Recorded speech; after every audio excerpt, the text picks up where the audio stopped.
Hey, Sherry.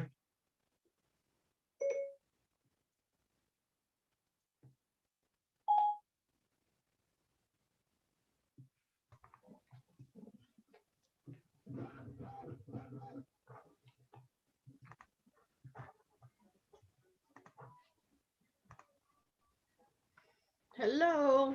How are you? I think I'm getting a migraine. I just took me some ibuprofen. Oh, I'm sorry. I have that effect on a lot of people. It's just I just start seeing spots. That's when it triggers me to go take something really quick. Oh boy. Do you Never get them really came. often? Well, I think it's because of my blood pressure. They got me on so much blood pressure medicine. Oh, I'm sorry. But I remember my mom doing that same when she was my age when I was little. So probably hereditary. It doesn't come up to be a migraine if I catch it in time. Oh, good. I've Good. never really had a full blown migraine. You're driving me crazy. You need to get down. Good. I'm glad to hear that. What is it? You're not getting my food.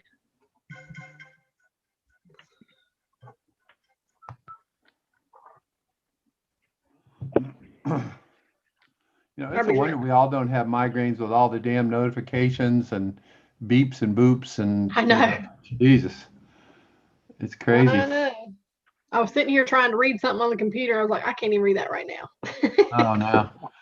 Well, I know a guy who has migraines really bad, and he ends up closing all the blinds and shades in his house, and turning down the music or TV or Yeah, whatever. And just mine don't get. I just can't. It gets to where I can't see. I just see flashers and stuff going, so I can't yeah, we really wondered what focus. you were waving at there. I'm glad to know we have some idea what the hell's going on. Good to hear. Something's after me.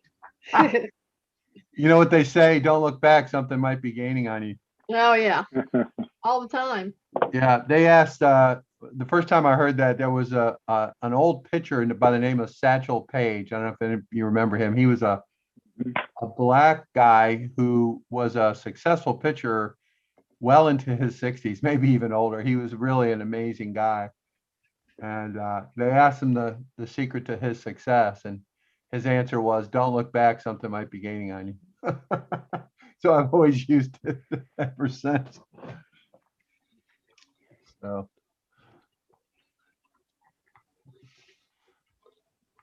So everybody doing okay today? Tom, how you doing? I'm good. I'm good. Yeah. Recovering from the day at the at Busch Gardens. Yeah. It's you're a sturdy soul to be able to do that is all I can say. Past my prime of that kind of stuff.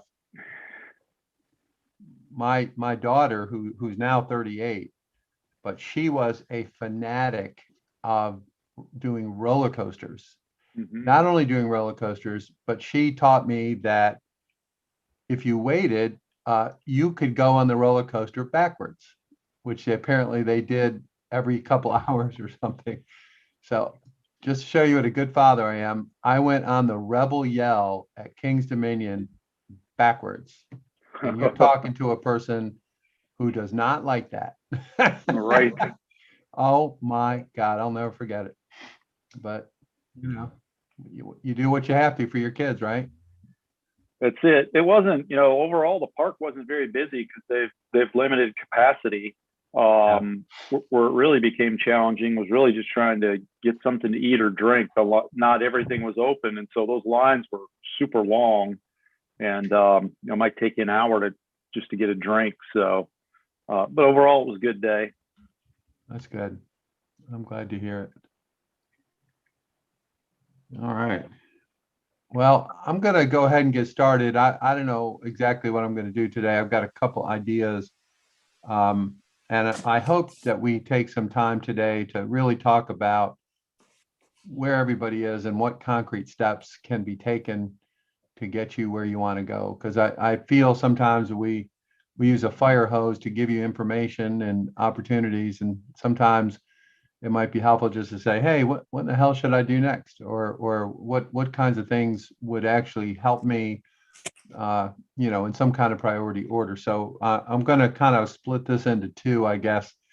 Um, the first thing I'm going to do is I'm going to, and if I've shared this before, I'm sorry, but to me, it's worth it.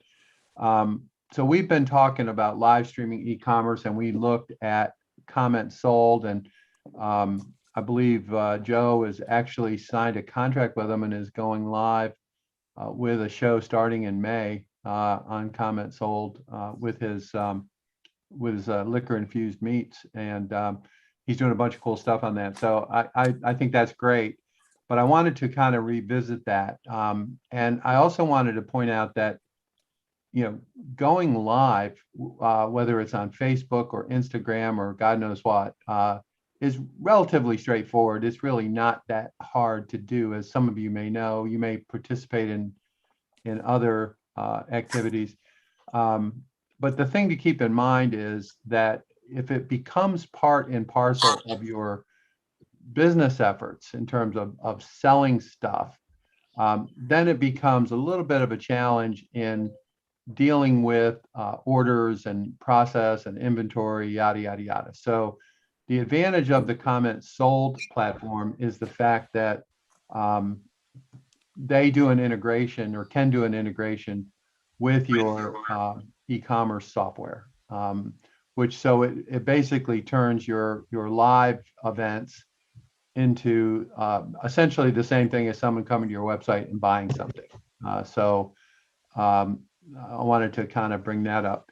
And the other thing I wanted to explain is that while comments sold is really good for a bunch of reasons, that the selling, as I mentioned, they also will build you a mobile app included in their monthly payment, which I personally think there's no reason not to do that deal just to get that app, because you're not going to get an app of that quality built for anything less than 50 grand, in my opinion.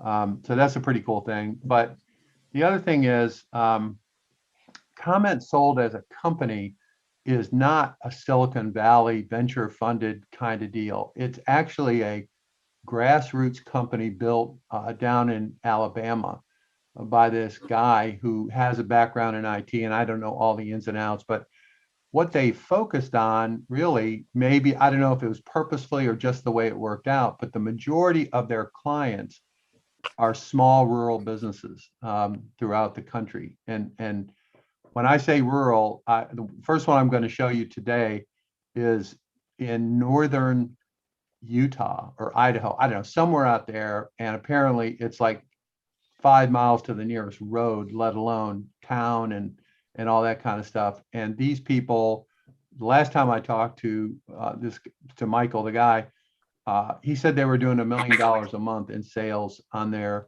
site, on their comments sold operation, which blew my mind. That people in that rural area could do that. And so he gave me some examples, which I'm going to share with the group, and hopefully we can see them.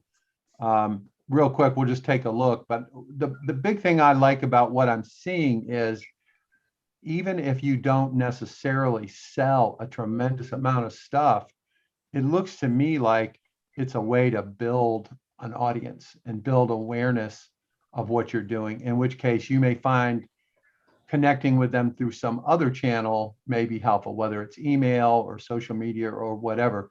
So the thing that struck me about this program that I've not seen in any other way is the sheer volume of followers that it drives to these businesses. And we haven't talked a whole lot about customer acquisition and the cost, but in general, and Andy Kurtz talked about it yesterday, in general, e-commerce businesses that do well devote about 50% of their revenue to advertising. And I'll bet you none of us in this group are anywhere near 50%. He even made some examples of folks who are doing 90%, right?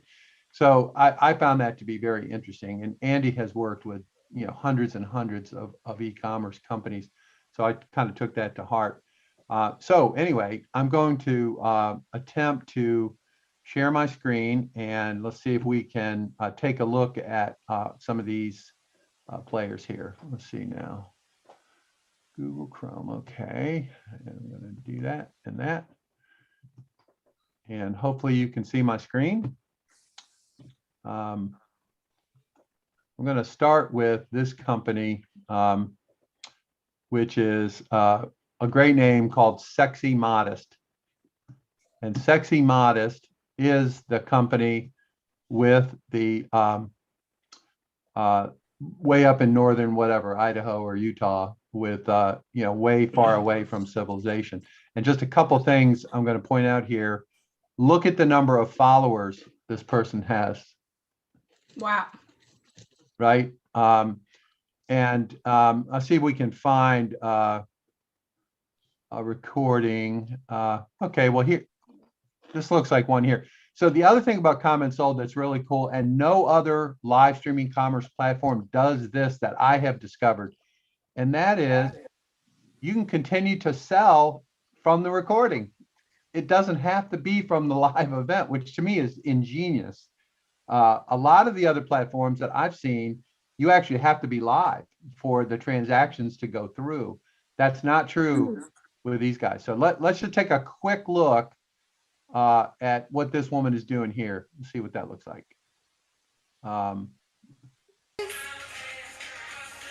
So fun. Are you guys on spring break? I know everyone's spring breaks are different. We're on spring break this week, so. I don't know if you guys can And like see it my okay, sister or who's in Iowa, let me they try actually don't making even it have bigger. a spring break. They get like one Can everyone day. see that okay? Yeah. Nina, Northern Ireland, sign me up. Love Ireland.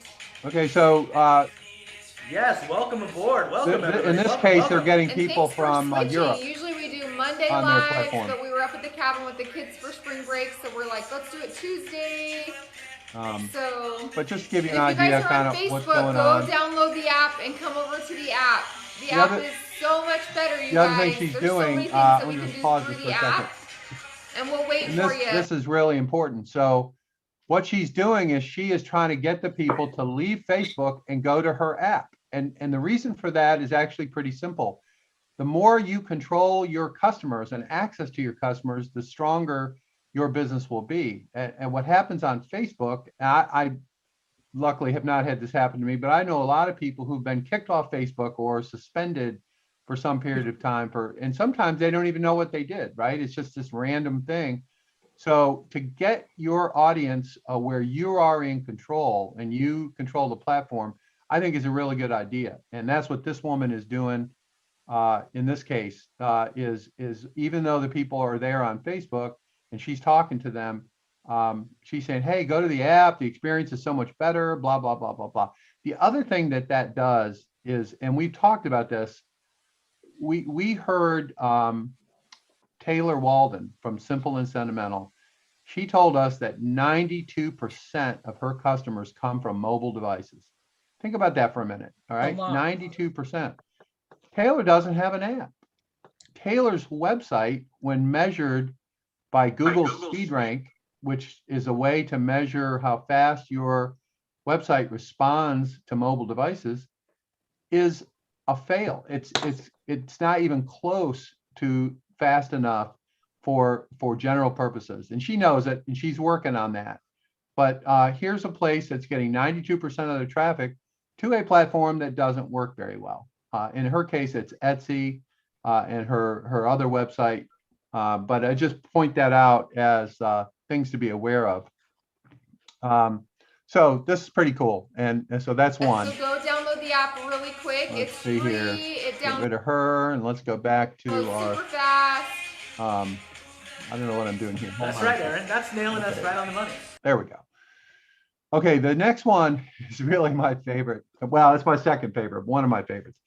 This place is 3 old ladies in rural Minnesota who sell quilts online and through their posting. Now, in this case, arguably it's a little more specialized, but she has almost 10,000 followers on Facebook, 13,000 people following, whatever that means. But it's pretty wild. I'm just going to do a real quick video of her because it's just hysterical. Let's Can you see this lady? Let's see if this is any better. Yeah. Yeah. Did you get it? Third time's the charm. Yeah, so I don't know. so they do all kinds of crazy stuff like this. They dress up. Okay, app people, let us know. Yeah. Oh, yay, yay, yay. Woohoo! Oh, No, I can see Jenny wearing Yes, that rabbit was a ears good on yay. her Oh, yay. live. my mood just. Yeah, I look. used to wear antlers. Woohoo. Yeah, she's looking for Yay. antlers, right? She's Thanks, gonna everyone, up her for your game and go to patience. antlers. Goodness. You go, girl. Okay, happy Easter is right. Okay. Yay, yay, yay. So anyway, that is working. They're my favorite. I actually tune into It them just once in a while. They have a show every Thursday night, and a ton of people tune in. It's really hysterical, just to see what they're going to do. Okay, so here's another one. Now, this one, this is another kind of strange story. And I realize that they seem to specialize in boutiques. I understand that, but I think that's just the low-hanging fruit. I think the concept works. The basic concept here is you as an owner, as a person, have a chance to connect with people in a personal way. This is not SEO. This is not, search engine optimization. This is not, just technology, mysteriously delivering buyers to your website. This is actually engagement. This is, customer development. It could be education. You could have educational stuff. So it's really a way to I view it as a hybrid between in person and online. It kind of gives you the best of both. Of course, the key is you got to build the audience. And even though people will try to discourage you, saying, well, you don't have 1 million people, so that's a big waste of time. Bullshit. These people started with 0. I mean, this place, Discount Diva, I forget where she is, but 167,000 people following her, right? They didn't start with 167,000, I assure you. And even though in this case it's, again, she's dancing, right? So they show their personalities. It isn't sterile and boring. It's crazy. And now this one, I don't have the link for, but I think I've talked about it before. It's a lady who contacted Comments Sold. And when they started talking to her, she was incredibly abusive and ranted at them, all this. And they couldn't figure out what was going on. Like, what is the deal with this woman? So the guy that I know decided to kind of work with it and see what would happen. And it turned out this woman had really been in a really bad abuse situation and had a lot of bad stuff happen to her. So to make a long story short, they've worked it out. And now she is in rural Wisconsin, middle of nowhere, up near Green Bay, up there. And she sells plants and plant related stuff. She's got like a quasi nursery. And so she started doing Comments Sold and just started killing it. And so the people at Comments Sold, went to see what she was doing. And what she was doing was her and her cohorts were drinking beer during the show and encouraging all their customers to drink. So they drink at all their shows with both hands, and people just buy stuff overhand. And I'm pretty sure she has several 100,000 followers on her deal. But she has purple hair. She's out of her mind. All the people that are associated with her are equally colorful, and they're just slamming beers and sitting around the table, and somebody holds up a trowel or a planter or whatever, and they buy it, and everyone's drunk, and it's pretty crazy. So He's making it work, it sounds like to me. Yeah, I agree. That's why I'm bringing it up to you. So Yeah. Here's another one. I forget where these guys are, somewhere ridiculously rural in Mississippi or something like that. And they're under 20,000 of followers, but they do shows almost every single night. It's this woman here, and she has a little bit of a set there. If you look at it, I mean, she's got a wall with some stuff, and you basically could put your smartphone or your iPad on a tripod and talk to it. That's really what it amounts to. You can add an external microphone. You can go nuts if you really want to, but most of these people don't. It's a real lightweight, simple kind of thing.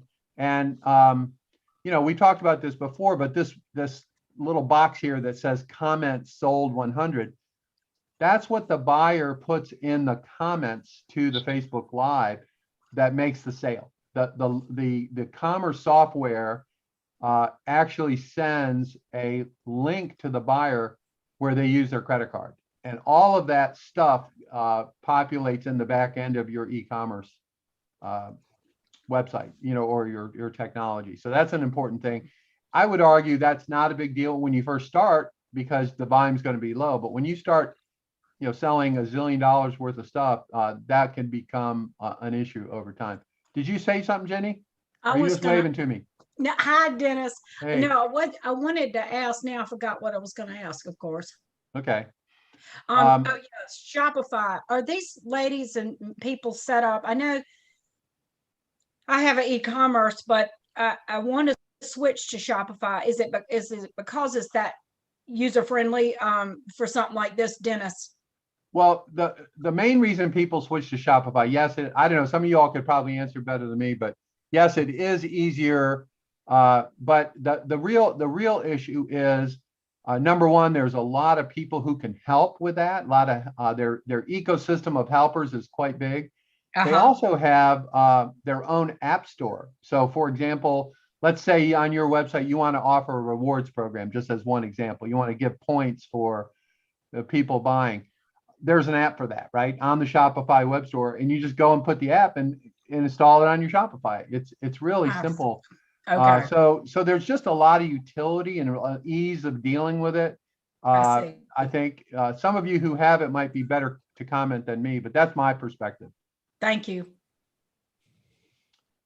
Dennis, I just contracted with Webmonopoly and Mo Farhat to move us over to Shopify platform, and that begins like immediately from GoDaddy. And it was a lot of reasons. One was because they could design it for us and do a great job, looks like. And I think my understanding is it's a faster platform, more SEO friendly, all the things we kind of had touched on. It just seems to be a better all around platform to administer and to work through for e-commerce, period.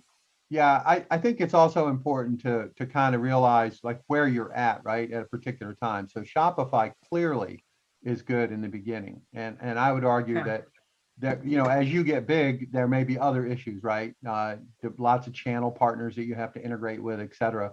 But I don't see anybody making a mistake doing Shopify at the level that most of you all are at this point. And if, and I'm a big believer in this comment sold, it's pretty clear. I'd love to see you all blow up your followers, and get, number one, get that app. I think that's really an important thing for you all to have an app. It sets you apart. It will, it's $149 a month, I think. And I think we have a deal with them. I'm not 100% sure on comment sold, whether we get a month off or whatever, but I'll certainly pound them for any kind of deal we can get. But I tell you, you can't get an app for $149 a month, no matter who you hire, including some Chinese guy in the middle of nowhere.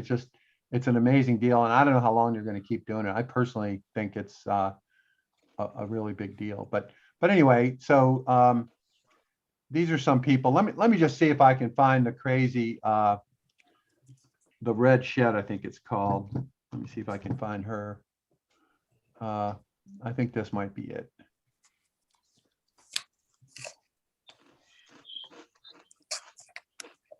Yeah, so here's the Red Shed lady, I think. Yeah, this is her, Barbaroo, Wisconsin. So she's got about 12,000 people following her. I don't know if they have any of their, here's one of their things. I don't know if they're drinking in this one, but it's pretty, like you can see the camera sideways. Nobody gives a shit, it's just. Damn it. She's cussing, right? Because the camera's crooked. I mean, it's just hysterical. So, yeah, and they all talk to each other, and they don't even know the camera's on. And, it's just nuts. I didn't want the ring lit up. But anyway, so here she's giving away something. Okay, and, so we're live. There she is with her purple hair. We are live. Well, hello, everybody. Well, come on this side of the camera. Sit in your throne, Michelle. Yeah, so anyway, I just think it's hysterical. I didn't bring my phone. It cracks me up. I did. Hey, Dennis, so anyway, are most of those people that are on the kind of the ones you went through, are they doing drop shipping or are they sourcing their products All of the above. overseas or okay. All the above. So some of them are actual retail stores, right? And they have inventory. Oftentimes, and you might remember when we went through the marketplaces, they'll be working with people like Fair and Supplied and others to do their drop shipping for them for their orders. And we're going to hear tomorrow from Guten's CEO, and he'll tell you that they do all their shipping from the United States. So if you're a United States company, you're not waiting for China, for example. So yeah, there's all of the above. I think you see drop shipping. I think you see shipping from stores, from inventory, et cetera. I think it's all over the place. Here are the ladies of the Red Shed, including a guy who kind of fits the mold as well. I haven't seen a guy in a wife beater in a long time, I must say. Yeah, I think this might be in I think this is really in North Carolina. I don't think it's in Wisconsin. I'm not sure. But You would probably see it out there in Pink Hill. trust me, Pink Hills. Every Pink state Hills has in their a own rednecks, Dennis. We're Every in a state. category of our own. I refuse to even use words that anyone else would use because we are in a category of our own. You gotta come meet my neighbors. Yeah, no, you, Zach, seriously, if you're ever here, your mind will be altered and you'll accuse me of giving you drugs. But I did not know that this kind of place existed. I can honestly say. Okay. Well, I was going to give you a little bit about this, but I'm not going to. I decided what this is, and I'll put the link in the Slack channel. But this is a video about how to do partnerships and channel deals. So if you want to work with some other company, this is a kind of an in-depth discussion about how you do that. And it's a little esoteric, but you'll get the gist of it, of how you can partner with another organization that's non-competitive and work with them to access their customers and they to work with you to access your customers. So it is a subject that I feel strongly about, but I also, I don't want to spend a lot of time on that today because of that. So what I'd like to do now is I'd like to stop sharing. And I'd like to really just talk about or answer questions for you guys about things you might be wondering about, what steps you should take, or things that you're thinking about that the group maybe could help, with either your biggest problem that you have right now work-wise, or just things you were thinking about. So I just want to kind of throw it open and give it a chance to talk about some of these things, if that makes sense. Well, Yeah, I guess I can start. Mine, my biggest problem is time. I just don't have enough of it. I'm sure everybody can relate to that. Just there's just so much on my plate. It's hard to make the progress on things that I know I could if I could focus on them. I just, I've got 10 things on my plate that need focus. It's tough. It's not like overwhelming. It's just like, it's a full plate. Yeah. I'm going to introduce you guys to a concept that you probably haven't heard a lot about. And it's called a VA, or a virtual assistant. Most of the e-commerce companies that once they get to a certain level, almost all of them use virtual assistants. And lots of times it's people in Vietnam or the Philippines or other places. So it is dirt cheap. And often they're incredibly good technically. They know how to do a lot of the stuff that you need to have done. And so I will introduce you to some resources for that. And that is the most affordable and accessible help. And you can start with low acuity stuff for them to do. And if you find the right one, I've read, this is unbelievable, but Shopify has a place called the Shopify Exchange. And the Shopify Exchange is a place where people go and list their Shopify sites that they want to sell. And it's from all over the world. And some of them do big business and some are just, piece of crap. So they're all over the place. But what I've noticed in looking through that is that the larger ones all say in their listing, we will connect you with our VA to help you keep this going. Our VA has agreed to come to the new buyer, et cetera. It's a constant theme. So that's one thing. And I don't know exactly how we would do it, but ECU does have a lot of potential for this kind of thing. I don't know how it works in terms of internships, but we rely really heavily on our interns. You've met Brady, you've heard me talk about Marco. These guys can do a lot of stuff. And in their case, they're undergraduate students at ECU. But I think there are people like that all over the place, whether it's in your town, whether it's a university near you or community college. You can inquire about, do they have any programs, internship or so forth, and they would love to work with you. The schools would love to. At first, it'll be a little bit of work to kind of set it up, but in our case, with Accelerate Rural, there's so much that goes on behind the scenes that I don't have to do because of those guys, right?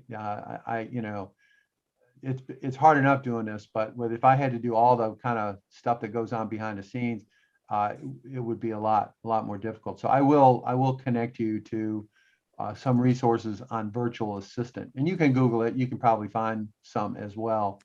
But that's a real solid step. And, it often is an hourly rate. You can determine how many hours they work. But what I've been struck by is their technical ability is really high. And I think it's because in some of these places, they're farther along than we are in using, e-commerce, particularly mobile e-commerce, really, really big in third world countries, because that's all they have. They don't have landlines. They don't have regular internet access. So they all use mobile phones. In Africa, in Kenya, where my son went for an internship, every single Kenyan person has 2 cell phones, one to use and the other to be recharging, right?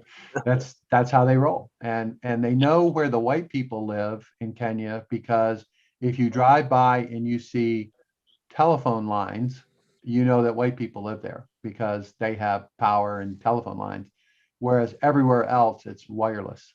And another quick story on that: in 1999, the UN said, in order to quote, bring modern society to Kenya, it would cost $900 billion to build the Western infrastructure necessary. And they were thinking of electric lines, phone lines, highways, etc.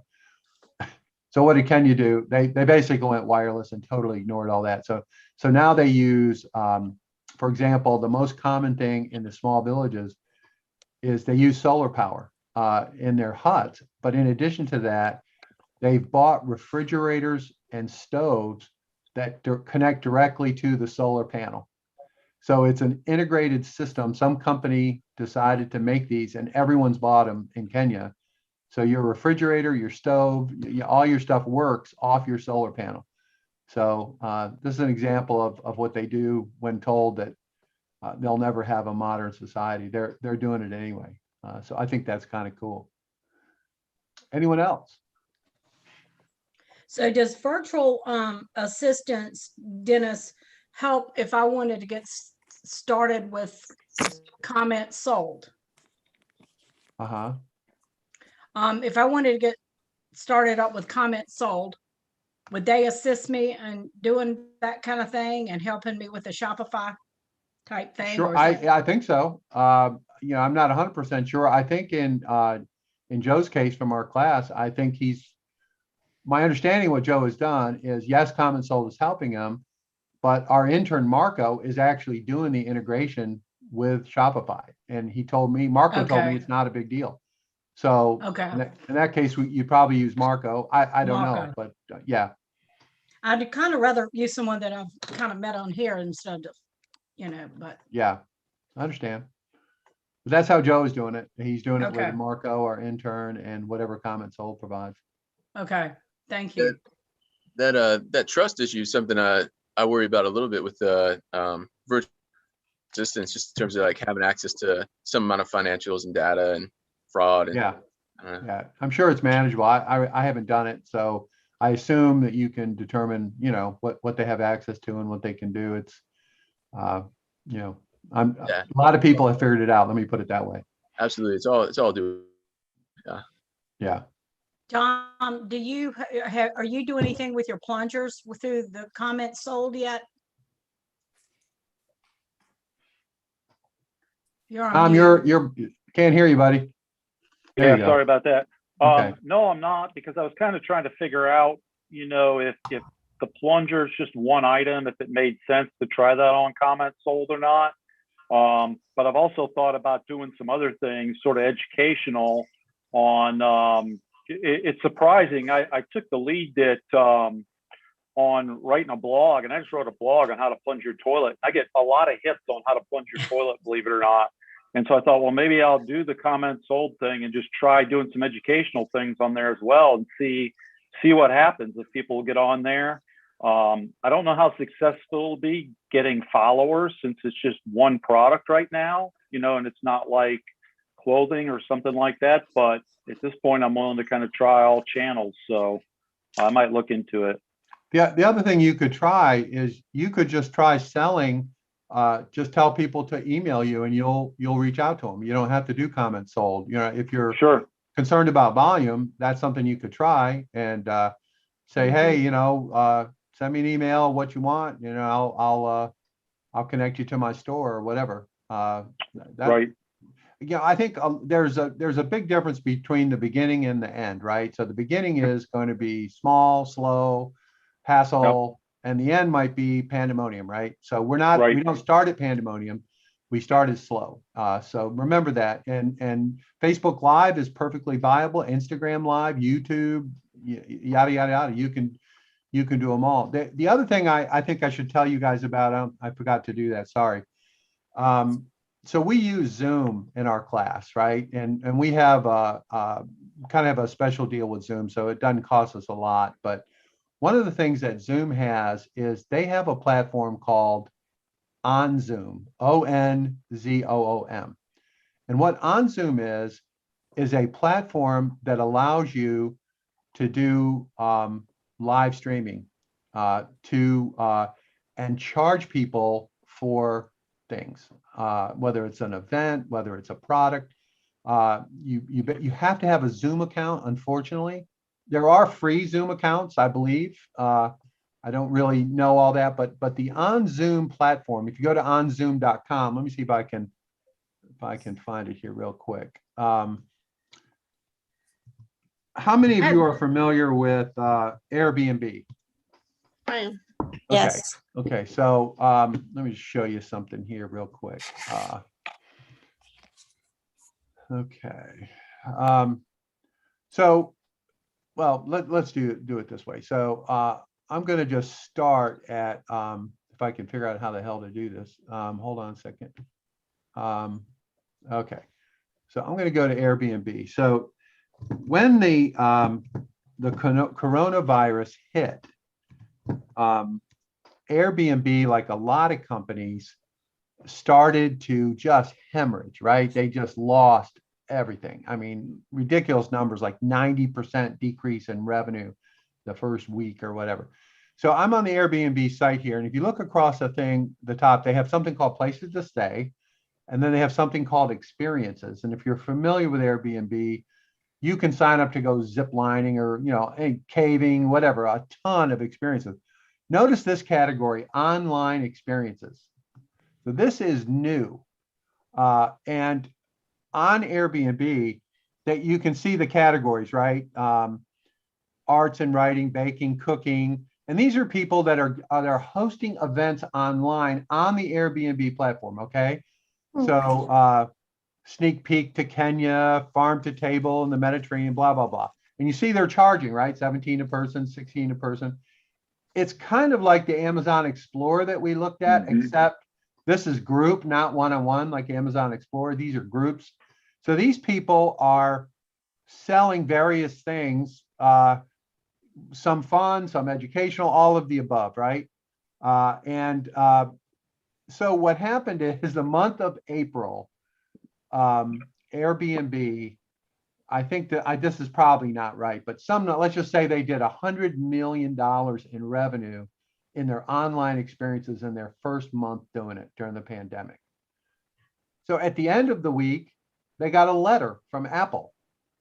And Apple said, you owe us 30% of the revenue that you made in the month of March because you used an app that was on our app store. It's just, I don't even know what ultimately happened, but it caused Zoom, and there are probably others, to basically create the same thing, but not involving Apple or any app. Okay.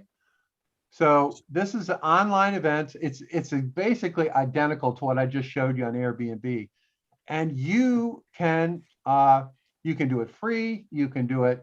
You can charge.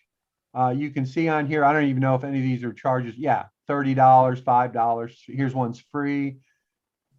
It's nowhere near the volume of traffic that Airbnb gets, frankly.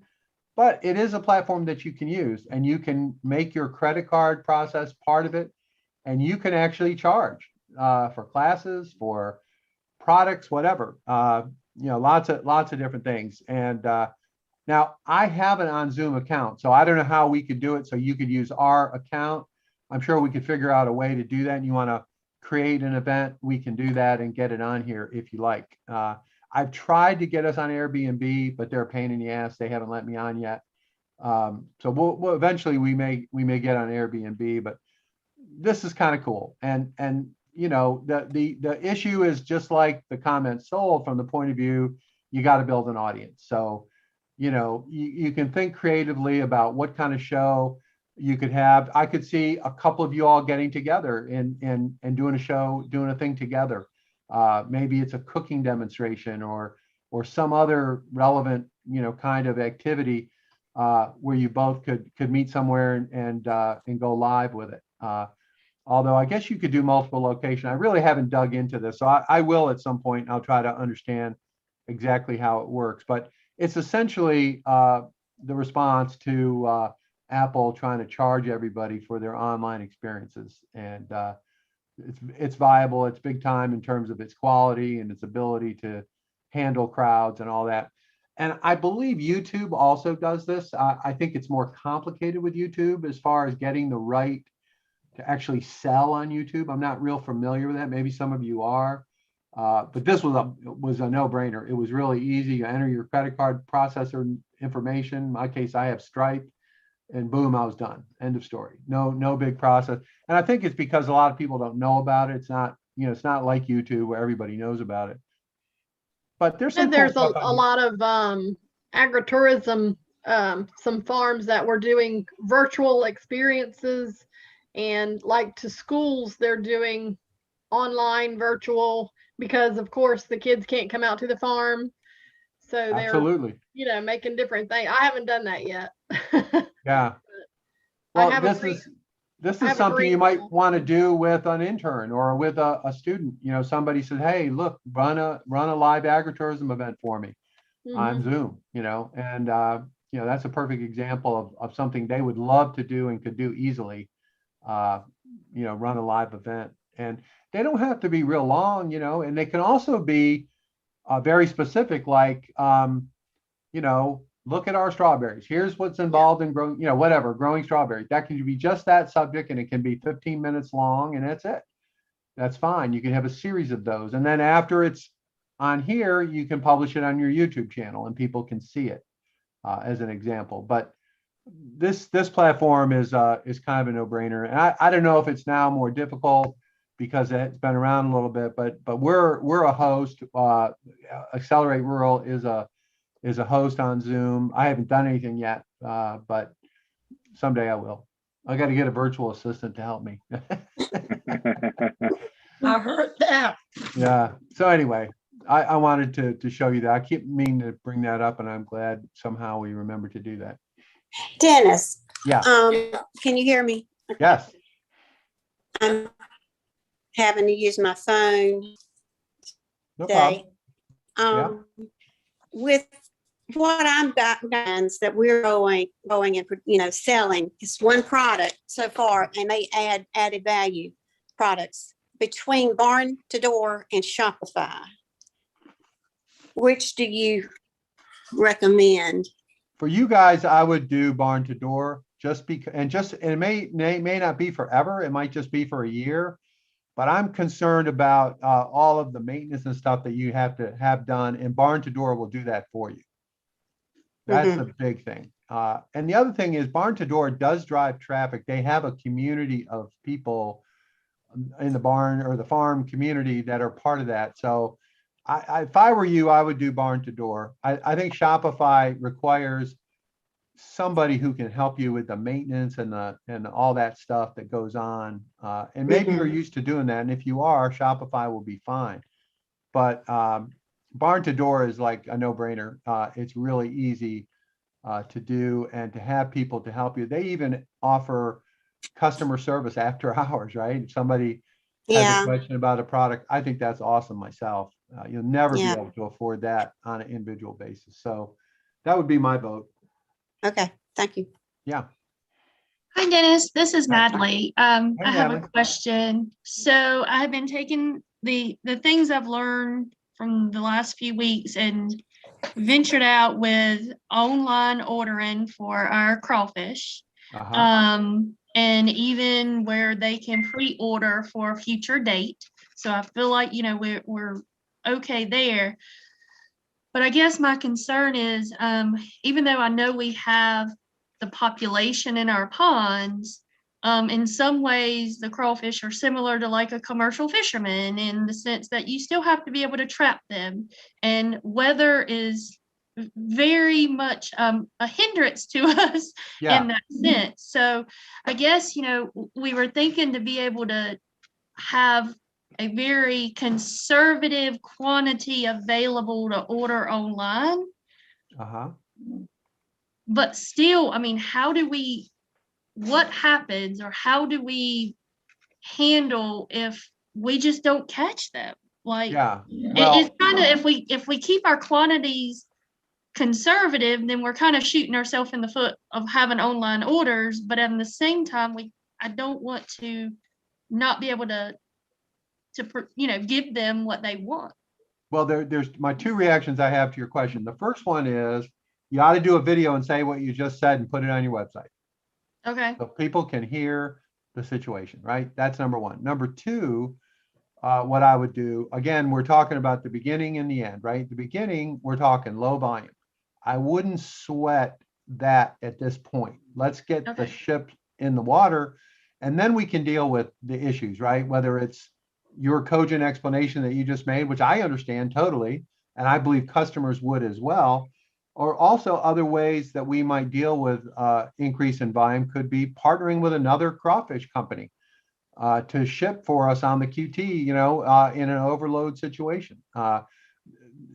We can figure it out. And I think if you think of it in stages rather than project outcomes, you'll be better off. But I also believe that the audience out there really craves visibility and integrity and authenticity. You know, for you to just come on there and say, look, folks, you know, we got the best damn crayfish, blah, blah, blah, but tell it like it is. And I don't think anyone's, you know, I think they'd like it. I would like it personally.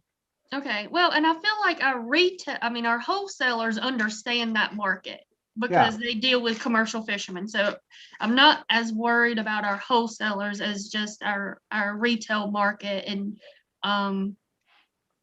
reaching those folks. But okay, well, that might be what I mean, we just come right out at the beginning of the season when we say, hey, online ordering is available, but here's the big disclaimer.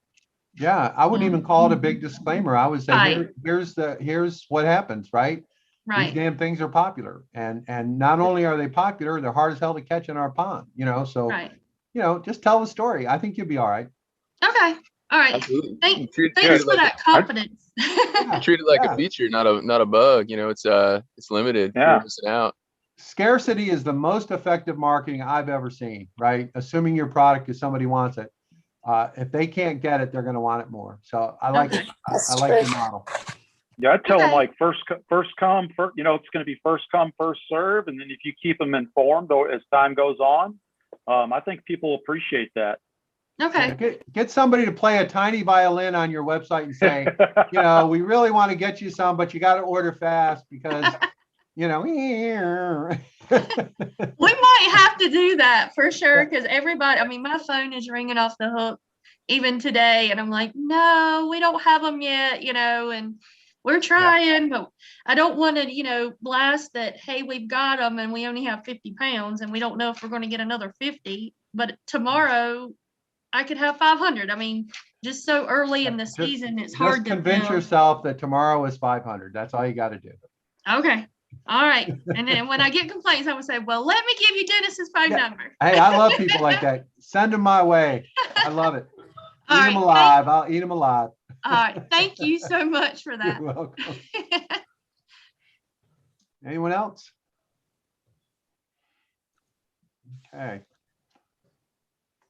Is there any thoughts about, are you in a place where you're not sure what to do next, or in what order to do some of this stuff? Any thoughts on that? I think I'm like Zach. I got too many things. Yeah. Well, I think the if I were to give you any advice at all, it would be really build your audience, and there's ways to build your audience that don't take a lot of work, like the blog that someone brought up, or short videos that are out there to on your social media to just, maybe you can tell funny stories of things that have happened on the farm. That could be a whole series of, like, you wouldn't believe what happened today on Garner Farm, right? And that could be an episode once a week, and you'd build an audience of people going, I wonder what the hell happened now, Well, everybody does. Everybody really likes it when you're, when I'll go on. I don't do live because you have to have really good Wi-Fi to do it, and it just doesn't turn out very well. I do videos, and I get the most responses on and during our season with the videos. Yeah, and I think that's great. So that tells you that's a channel and a medium that your customers like, right? It's pretty. Well, with the crawfish, I mean, she could take that to, sign up now before it's too late, type thing, and get a wait list for it. I mean, wait lists aren't a bad thing. Yeah, great idea. So I do have another question about the video. A couple of videos that we've done is like me videoing my son harvesting and things like that, and then we just do a voiceover. I've been told not to do that. By who? That I should be the one if you do a video, you need to be the one speaking directly to them. And I understand in some cases that makes sense, but I mean, does it really matter? I don't think so. First of all, who's giving you the advice? Do they know what the hell they're talking about? Number two, I think you try both, and right. If one sucks, don't do it anymore. Right. I mean, there's no magic answer for anybody. I personally have a face for radio, so you're not going to see me going live very often. But you have to figure out what do people want. And, okay. In your case, I know you're building up your son. He's graduating. You want him to take a role. So I say make him the star is what I would do. Right. And maybe he reaches the generation that you won't. I don't know, or do both. Right. Have some kind of weekly event on your Facebook or whatever, and talk about crawfish. I don't know. There's I will tell you, Natalie. I told a story about you, what you shared with me, to this group that I'm going to be bringing to everyone's attention here. It's a large marketplace that wants to work with all of us. They were blown away with the story, and the CEO of the company out of nowhere said, well, let me tell you, I grew crayfish in my pond on my property, and went into this whole, and everyone in the room was like, what? So it was just one of those moments where you just never know, right? Okay. Never know. So keep trying. Yeah, that's right. Okay. All right. So Natalie, I think it'd be fun for you to do a video on how to eat them. Yeah. Yes. How to eat crayfish. Well, we have definitely. Heard, man. That's a great idea. I think that would be fun. Something there. I think that would be really helpful. I wouldn't know what to do if it was on my plate, for anything. Well, we've definitely have not only thought about doing one about how to eat them, but also how to eat them outside of just the typical crawfish boil. So we worked over the winter to do some pamphlets of our favorite crawfish recipes. Oh, cool. So we can hand those out, and what, sometimes you have that leftover tail meat from a boil, and how to do a quick second meal with that. So, I mean, we're trying, That's a but great got to idea. get them. I'm ready for them to get in the trap so we can do Yeah. these things. Well, I think that's all stuff that could go on your website as well. And Okay. I think a really funny one that you could do is how to tell you if your crayfish came out of a ditch. Oh, Don't eat crayfish out of a ditch. That could be like a little ad campaign that you do, because as I understand in North Carolina, that's a thing. And Well, we actually had one last year and walked through our stand, and I was like, where the heck did that come from? And it came from the ditch. Yeah, right. yeah. And that could be the title. It came from the ditch, with a skull and crossbones or something. That would be hysterical, I think. Well, that might be. I mean, we have them in I our love ditch that are native, so we might do that. Try to catch one of them and show the difference of. Oh, that would be awesome. And you could do stills as well as videos. That'd be hysterical, really. Yeah. Don't eat crayfish out of the ditch. I think you could take your idea of your recipes too, and I think you could just do like a quick 15-minute video of you actually just making one of those recipes, and then piece it all together. I mean, people like stuff like that, and it sort of develops you as an expert in that area. It really, you'll gain a lot of credibility that way, I think. Yeah, that's something you could do on Zoom and charge for, and Yeah, tell you're sure. gonna donate the money to charity or something at first, or do something to build the audience. But yeah, I think that's really good. The idea of showing people how to deal with good crayfish. Yeah, I like it. Okay. Am I saying it right? Is it crawfish, crayfish? What the hell is it? Oh goodness, we get them all. We get mud bugs. We get them called everything. But Oh God, help us. I call them crayfish. But Okay. especially if you get the folks from the Gulf region, they'll come up and like, hey, I want to order mud bugs, and we're like, okay, like whatever you want to call Does them. anybody say crawdads? Yeah, some folks do. But they're all the same critters, so I'll take it. Okay. Well, you got a lot to work with, I think. Sounds like to me. Anyone else have a recipe for crayfish out of a ditch, or? I've got another question for you, Dennis. Yeah. I'm considering switching our website from Wix to Shopify, and it's it's a little bit of an endeavor. We've got a wedding photographer that we're going to work with starting next month, middle of the month, to help with photos for the site and things like that. Saying maybe that'd be a time to make that shift. It sounds like maybe Marco and I can't remember the other intern's name, might be able to help with some of that. Yeah, Brady. Thank you. Brady and Marco. Yeah. Keep in mind they all graduate May 7th, so get with it. yeah, absolutely. Hopefully they'll be around, or someone like them will be around. But that's the reality of those guys. Yeah. Good luck finding them between now and May 7th. Yeah. Thank you. But that's an example of a process that Webinopoly could really help you with as well. As far as Shopify, that's part of their job, is to make the transition for you. So keep that in mind as well. And those guys are really good. I mean, really good. Okay, I'll take a look. Yeah. Thank you. Yeah. And I think I always take the position that everything you do is really somewhat of a test, and until it passes the test, you don't really have to worry about it too much, right? Test it, see what happens. If it's going great or shows progress, great. If it's a loser, you just move on. And so that's the advantage of not signing a bunch of long-term contracts. Month to month is perfect. Most of the technologies that we have talked about are in fact month to month. And as you, like Natalie, in your case, as your son gets more involved, he may be able to do some of this stuff just natively because he's younger and has worked with this stuff. So don't think that anything is absolute and forever, because it's not. But I do think live streaming commerce is really smart to build an audience. Even if you just do the on Zoom events or something like that, and you don't go all the way with a comment sold, anything you can do to bring your personality and your story to the audience. It's so powerful. You know, when I talk to groups about you all, and I'm dealing with folks on Wall Street and big companies and all kinds of stuff, they are fascinated by what you all are doing. What you're doing is there is a whole generation of people who want to do what you're doing. They don't want to work in a big office anymore. They want to come to the country and they want to, you know, do something with food or product or something.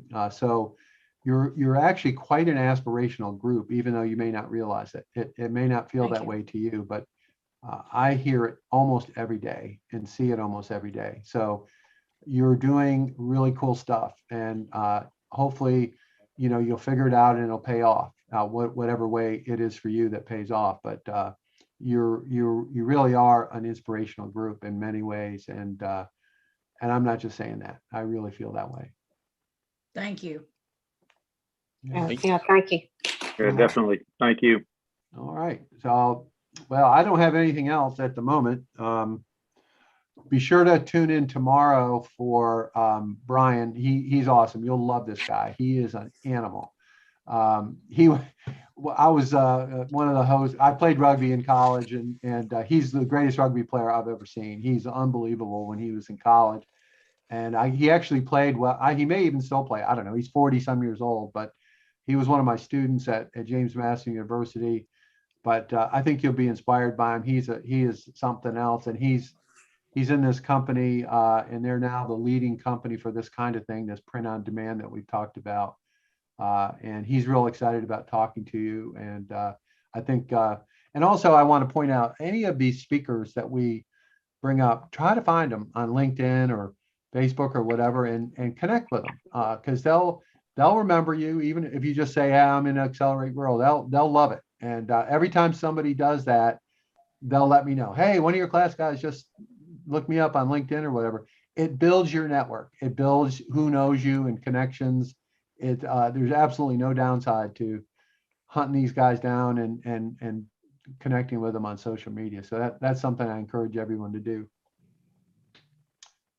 All right. If there's nothing else, I'm gonna same time, same station tomorrow. And Okay. thank you. Thank you. Thank you. Awesome. Thanks.